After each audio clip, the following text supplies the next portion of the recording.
नमस्कार. मला माहिती नाही म्हणजे मी ज्या पद्धतीने तुमच्याकडे बघत होते पण मीच इतकी तल्लीन झाले होते. बऱ्याच वेळेला डोळे भरून आले आणि वेगळंच असं वातावरणामध्ये खरं तर प्रशांत, एक तर तुमचा अभ्यास एवढा आहे आणि ज्या पद्धतीने तुम्ही जे बारकावे सांगितले शिवाजी महाराजांच्या जीवनाचे, त्यांचं जे वागणं होतं आणि त्या प्रत्येकाचा एक वेगळा धागा म्हणजे शिवाजी महाराजांचं एक वेगळेपण तुम्ही आम्हाला सांगायचा प्रयत्न केला.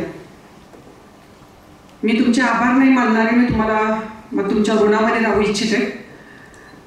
नगरकर सर, इथे उपस्थित असलेले सर्व शिक्षक, प्राध्यापक, माझ्यासमोर बसलेले माझे सर्व विद्यार्थी मित्रमैत्रिणी, हे सगळं जेव्हा प्रशांत दादा बोलत होते त्यावेळेला माझा काही थोडा जुना काळ आठवला. कैलासवासी आप्पासाहेब पवार, सतत त्यांचं नाव गेले 3 दिवस माझ्या तोंडात येतं, कारण कर्मवीर अण्णांच्या सानिध्यात घडलेला एक तरुण त्यावेळीचा आणि शिवचरित्रावर किती प्रेम असावं. म्हणजे आजही तुम्ही बारामतीच्या जर माझ्या जुन्या घरातल्या लायब्ररीमध्ये जर आलात, त्यांच्या लायब्ररीतली जी ग्रंथसंपदा आहे त्याच्यामध्ये मेजॉरिटी पुस्तकं शिवाजी महाराजांची आहेत. त्यांच्या हस्ताक्षरातली टिपणं आहेत त्याच्यामध्ये. तासन तास आप्पासाहेब शिवाजी महाराजांचं वेगळेपण त्याच्यावरती बोलायचे. त्यांना पाणी प्यायचं सुद्धा भान राहायचं नाही, एवढं भान हरपून हा बाबा म्हणजे हे आप्पासाहेब बोलायचे. पण नुसते बोलत नव्हते, सगळं आयुष्य शेवटच्या श्वासापर्यंत शेतकरी, तंत्रज्ञान, महिला, ग्रामीण भागातली मुलगी शिकली पाहिजे, इंडस्ट्री उभ्या राहायला पाहिजे, मुलांच्या हाताला काम मिळालं पाहिजे. म्हणजे त्या काळातले शिवाजी राजांच्या काळातले प्रश्न, युद्ध आणि त्या काळच्या समस्या आणि ते सगळं वेगळं होतं. पण आत्ताचं अडचणी काय, कुठल्या पातळीवरती काय काम करणं गरजेचं आहे हे ओळखून आप्पासाहेब शेवटपर्यंत काम करत राहिले. जसं आता सर म्हणाले की शिवचरित्राचा धागा, शिवचरित्राचा धागा म्हणजे काय, तर त्या काळामध्ये शिवाजी महाराजांनी घेतलेले निर्णय असतील. म्हणजे ज्या वेळेला युद्ध व्हायची त्यावेळेला सैन्याला सक्त सूचना असायच्या की तुम्ही जिथे छावण्या पडतील तिथं तुम्ही विडी काडी ओढाल, तिथं शेतकऱ्यांच्या गंजी असतील, जनावर असतील, तर त्याच्यात चुकून जर काडी पडली तर शेतकऱ्याच्या गंजीचं नुकसान होईल, एवढी सक्त सूचना सैन्याला शिवाजी महाराजांच्या असायच्या. म्हणजे महिलांचा सन्मान तर कायमच या माणसाने केला. मला कोड आहे म्हणजे शिवाजी महाराज खरं तर प्रशांत आम्हाला अजून समजलेच नाही समजले आम्हाला. आम्ही जितकं त्यांना समजून घेण्याचा प्रयत्न करतोय तेवढं एक वेगळं गूढ आहे. म्हणजे एक विरक्त संन्यासी ही उक्ती, एक आध्यात्मिक अधिष्ठान असलेला राजा आणि त्यावेळेला सारा म्हणजे ज्या वेळेला दुष्काळ पडायचा त्यावेळेला शेतकऱ्यांचा सारा माफ केला जायचा आणि शेतकऱ्याला एक आधार दिला जायचा. अनेक वेगळे होते कारण दुष्काळ काही आताच नाही, पूर्वीपासून दुष्काळ पडत आले. म्हणजे एवढं वेगळेपण या राजाचं होतं. आणि म्हणून 1 महिन्यापूर्वी आम्ही 45 जणी बारामतीवरनं शिवनेरीवर गेलो होतो. पाऊस पडत होता. मला मोह झाला की चप्पल घालून जायचं नाही. मी चप्पल हातात घेतली आणि पडत्या पावसामध्ये आम्ही शिवनेरी चढलो. आता माझं वय आहे 65, पण शिवनेरी चढले पण आणि उतरले पण. शिवनेरी किल्ल्यावर गेल्यानंतर तिथं ज्या राजांचा जन्म झाला ती खोली, तो पाळणा आणि ते वास्तू अजूनही छान पद्धतीने अतिशय स्वच्छता आहे तिथे वरती.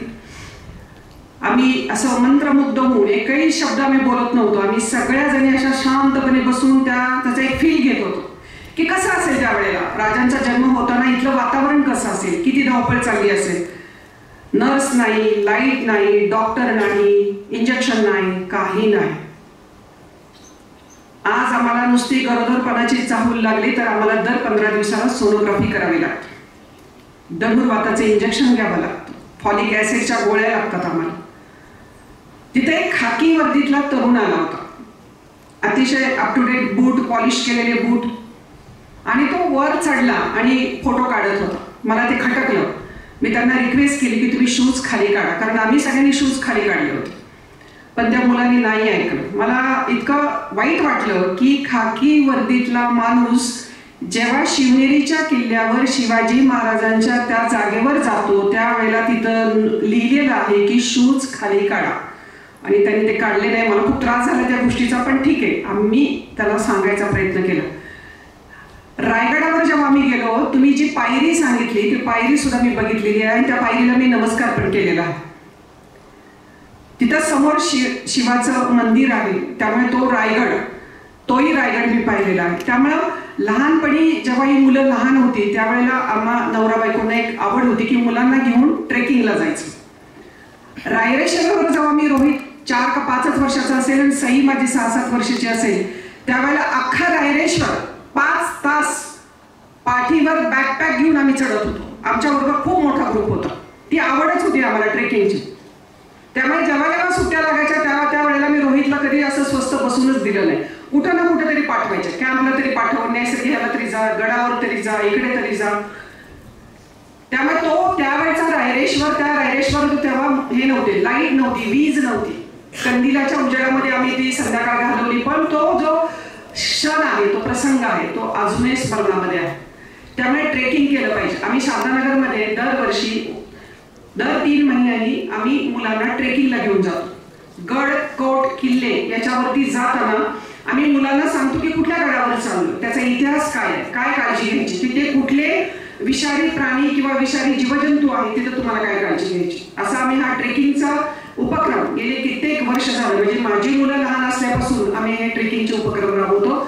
कधीतरी आयुष्यामध्ये आपण तिथं गेलं पाहिजे, शांतपणे बसलं पाहिजे, मोबाईल आपल्या गाडीत असला पाहिजे.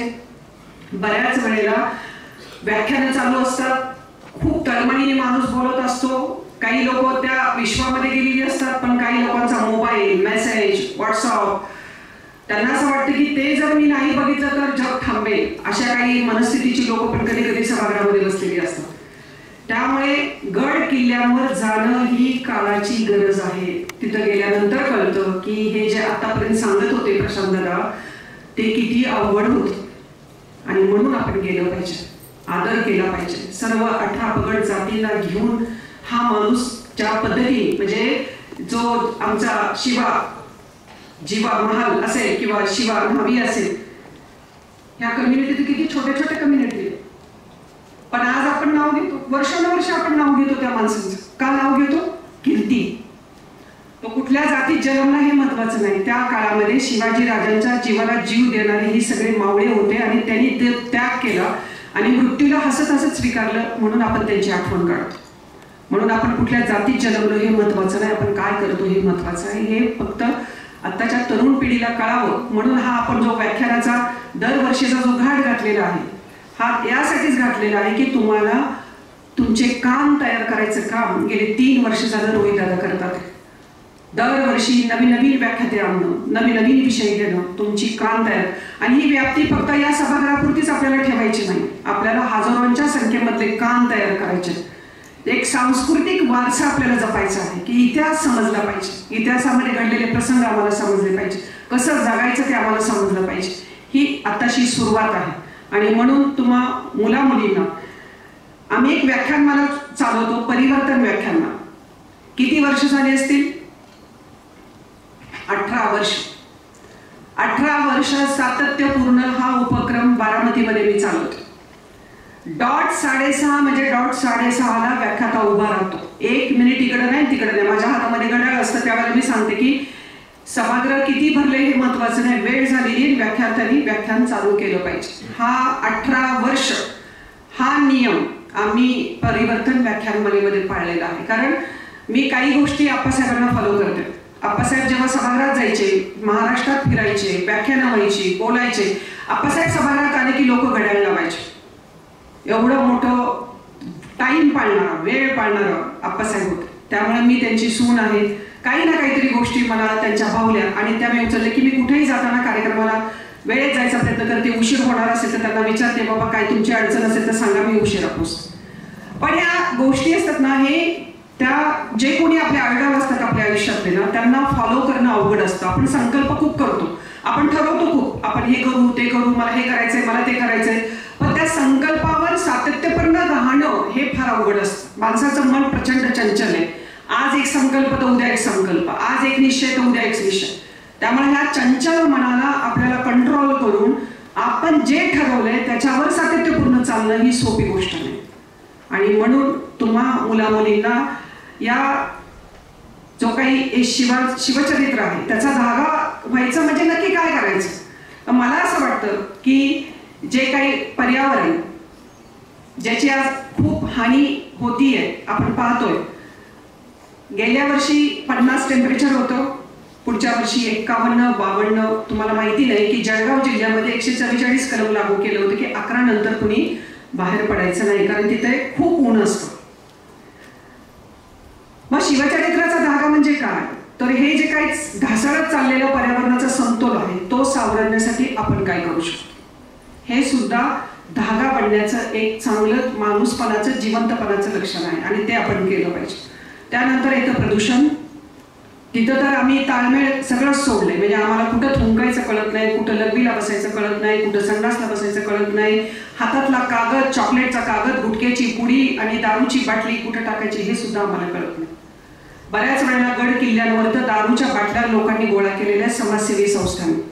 हे एक अतिशय वेगळं विदारक दुःख आहे. त्यामुळं प्रदूषण कुठे थांबू शकतो. उद्याचा भारत कुणाचा आहे, माझा आहे. मला जगायचंय, मला ऑक्सिजन मिळाला पाहिजे, यासाठी आपण सुद्धा यासाठी आपण काम केलं पाहिजे. त्यानंतर येतं महिलांमधला सगळ्यात महत्त्वाचं की महिला सबलीकरण हा विषय सोडून द्या, पण बदलापूर सारखी घटना असेल, कलकत्त्याला घडलेली घटना असेल, रोजच आपल्या देशामध्ये, आपल्या महाराष्ट्रामध्ये मुली आणि महिला आणि आमच्या छोट्या बाळांवर होणारे जे अत्याचार आहेत त्याच्यासाठी माझा रोल काय असला पाहिजे. मी असं म्हणत नाही तुम्ही तिथे जाऊन काय करा, पण आजूबाजूला जर कोणी चेष्टा मस्करी करत असेल आमच्या मुलीची किंवा आमच्या बहिणीची, तर तिथं आमचा रोल काय असला पाहिजे. वाद्य लावायची, तो काय त्याला म्हणता तुम्ही, ते लावता ते मोठं वाद्य काय ते, म्हणजे गाडी जरी जवळ काय त्याला म्हणतात, डीजे. त्याच्या जवळनं जर गाडी गेली ना तर आत गाडीत बसलेल्याचं पण हृदय असं वाटतं की आता बाहेर येते. परवा आपल्याकडेच 27-28 वर्षाच्या मुलाला हार्ट अटॅक आला, माहिती असू दे आपल्याला. हे डीजे मध्ये जे नाचणारी मुलं असतात ना, त्यांच्या पोटामध्ये काहीतरी गेलेलं असतं म्हणून ती नाचत असतात, त्यांना त्याचं भान नसतं. पण सगळ्यात मोठी हानी कशाची होती, तर हृदयाची डीजेमुळे हानी होते आणि हृदय कमजोर बनतं याचं भान आमच्या तरुण पिढीला नाही. आजकाल तुझीकडे बोलायचं, गुटख्याच्या पुड्या तोंडात टाकायचे, शिवाजी महाराजांचं जय म्हणायचं आणि नाचायचं म्हणजे शिवचरित्र किंवा शिवचरित्राचा धागा बनणं नाहीये. आपण अपमान करतो ह्या माणसाचा, या व्यक्तिमत्वाचा. हे तर आपलं दैवत आहे, आपले राजे. आणि या माणसाचं धागा बनायचा असेल तर आपण या मुद्द्यांवर आपण काम करावं असं मला वाटतं. आणि पाणी, जलसंधारण, पाणी कसं आडेल, पाणी कसं जिरेल, ते पर्क्युलेट कसं होईल, ते शेतीला कसं उपयोगी पडेल, याच्यावर काम करणं गरजेचं आहे. आणि तो शिवचरित्राचा धागा बनण्याचं लक्षण आहे असं मला वाटतं. आणि हे सगळं मी करते, 35 वर्ष हेच काम मी करते. आणि सगळ्यात शेवटचं आणि महत्त्वाचं, वृक्ष लागवड. झाड लागलं पाहिजे, झाड वाढलं पाहिजे आणि झाड जगलं पाहिजे, याच्यावरती आम्ही काम करते. लाखो झाडं लावली 35 वर्षामध्ये. आज आपल्या कर्जत जामखेडमध्ये 72,000 झाडं गेल्या 5 वर्षामध्ये आपण लावली. एका दुसरं झाड गेलं पण झाडं जिवंत आहेत याचा मला स्वतःला आनंद आहे. ती झाडं पण कर्जतकरांनी, जामखेडकरांनी जगवली आहेत. म्हणजे या 5-6 मुद्द्यांवर जरी आपण काम केलं तरी शिवचरित्राचा धागा बनण्याचं भाग्य आपण एक कर्तव्य बजावतोय, याचं आपल्याला एक करावं असं मला वाटतं. आणि म्हणून तुम्हा सर्वांना माझी विनंती आहे की व्याख्यानं नुसती एका कानाने ऐकून एका कानाने सोडू नका. ते आपल्या हृदयामध्ये, आपल्या मनामध्ये बसली पाहिजेत, त्याचे संकल्प झाले पाहिजेत, तर त्या संकल्पावरती आपण चाललं पाहिजे असं मला वाटतं. त्यामुळे या दादा पाटील या ह्याच्यामध्ये जे काही उपक्रम आता नव्याने सुरू झालेले आहेत त्यातलाच हा एक उपक्रम म्हणजे व्याख्यान म्हणा. कर्मवीर अण्णांच्या आपल्या जयंतीच्या निमित्ताने आपण हा उपक्रम इथं राबवतो. कर्मवीर अण्णांचं जीवन तर एकदम वेगळं आहे, त्याच्यावरती मी काही नाही, तुम्ही सगळेजण ज्ञात आहात. फक्त त्या माणसाचा चेहरा डोळ्यासमोर ठेवायचा आणि आपल्या कॅम्पसमध्ये वावरत असताना आपली वर्गखोली, आपला परिसर, आपलं ग्राउंड, आपलं टॉयलेट, आपलं बाथरूम हे स्वच्छ कसं राहील याची काळजी तुम्ही घ्यायची. कारण कर्मवीर अण्णांची जी जुनी शाळा, सुरुवातीची शाळा होती, त्या शाळेतले सर्व विद्यार्थी आज मोठ्या पदावर आहेत, पण त्यांनी तिथले टॉयलेट पण स्वच्छ केलेले होते. म्हणजे त्यात आप्पासाहेब पण होते. टॉयलेट स्वच्छ करणं, बाथरूम स्वच्छ करणं, भाकऱ्या करणं, भाजी करणं, भाज्या चिरणं ही कामं त्या काळामधले विद्यार्थी करायचे. निदान हे काम तरी तुम्हाला नाही, पण निदान आपला कॅम्पस, आपली शाळा जी कर्मवीर अण्णांच्या नावाने आहे ती स्वच्छ ठेवणं ही आपली जबाबदारी आहे. कुठेही कागद टाकताना, कचरा टाकताना, गुटख्याची पुडी असेल, काही असेल, टाकताना 10 वेळा विचार करा की मी कुठं टाकतो. तर आपण शिवचरित्राचा धागा बनू शकतो. नुसतं बोलून नाचून नाही होऊ शकत. विचार करा, पटलं तर चिंतन करा, नाही पटलं सोडून द्या. धन्यवाद.